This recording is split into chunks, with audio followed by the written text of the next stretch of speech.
एक पवित्र नदी के किनारे बसे प्राचीन गांव में महात्मा देवदत्त का आश्रम था। उनका जीवन वैराग्य और तपस्या में बीत रहा था। गांव वाले उन्हें आदर से पूछते थे। उसी गांव में सुंदरी नाम की एक युवा लड़की रहती थी। सौंदर्य में अप्सरा जैसी, लेकिन मन से बेहद मासूम और सच्ची।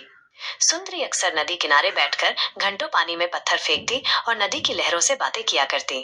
एक दिन महात्मा देवदत्त ने उसे वहां उदास बैठे देखा। साधु, बेटी, तुम्हारी आंखों में इतनी उदासी क्यों है? सुंदरी आंखें झुकाकर, मेरा मन कहीं ठहरता नहीं बाबा। सब कुछ होते हुए भी मन खाली लगता है। साधु ने उसे अध्यात्म का मार्ग दिखाया।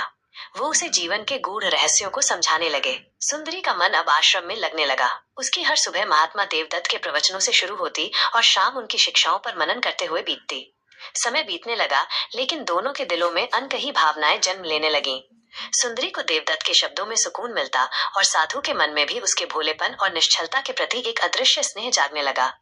लेकिन साधु देवदत्त का मन द्वंद्व में फंस गया। एक तरफ उनका सन्यास और जीवन भर की तपस्या थी और दूसरी ओर सुंदरी का अव्यक्त प्रेम। वो बार बार मन को समझाते कि एक साधु का संसार से कोई नाता नहीं। एक दिन सुंदरी ने साहस जुटाकर साधु देवदत्त से पूछा, बाबा, क्या प्रेम पाप है?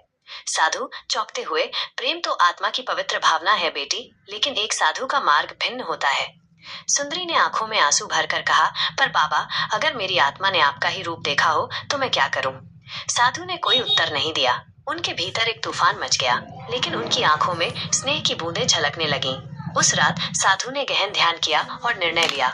मैंने अपना जीवन संसार से दूर रखा, लेकिन सुंदरी का प्रेम मेरे भीतर प्रेम की ज्योति जगा गया। अगर प्रेम में त्याग है तो यही मेरा मोक्ष होगा। अगली सुबह सुंदरी जब आश्रम पहुंची तो साधु देवदत्त ने उसके सिर पर हाथ रखकर कहा, बेटी, तुमने मुझे सिखाया कि प्रेम का त्याग ही सच्चा त्याग है, लेकिन मेरा मार्ग अलग है।